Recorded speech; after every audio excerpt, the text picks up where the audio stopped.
ചിരായത് പണ്ടിപ്പരിപ്പ്, മുന്തിരി, ഏത്തപ്പഴം, നെയ്യ്, പഞ്ചസാര. ആദ്യം പഴം ചെറുതാക്കി നോക്കുക.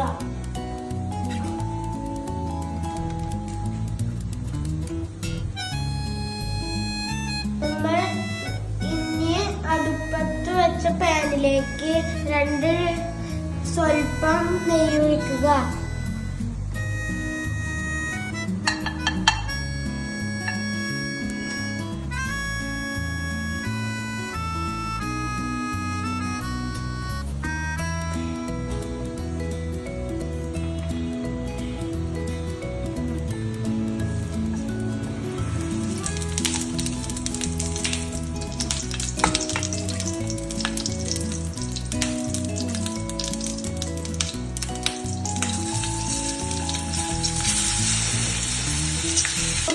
ഏത്തപ്പഴം 2 മിനിറ്റ് ചൂടാക്കുക.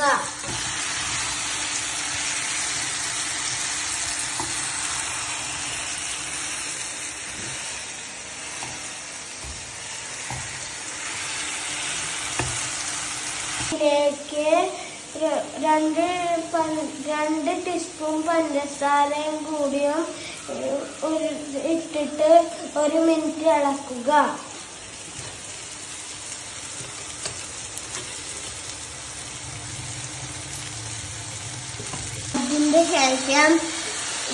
അതിനുശേഷം വേറെ പാത്രത്തിലേക്ക് ആക്കുക. അണ്ടിപ്പരിപ്പ്, മുന്തിരിയും ഇടാം.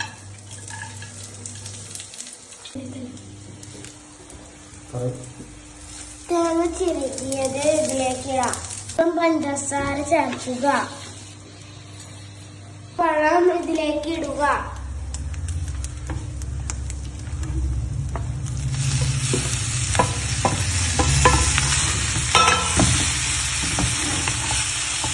ഇനി നമുക്ക് പാത്രത്തിലേക്ക് മാറ്റാം.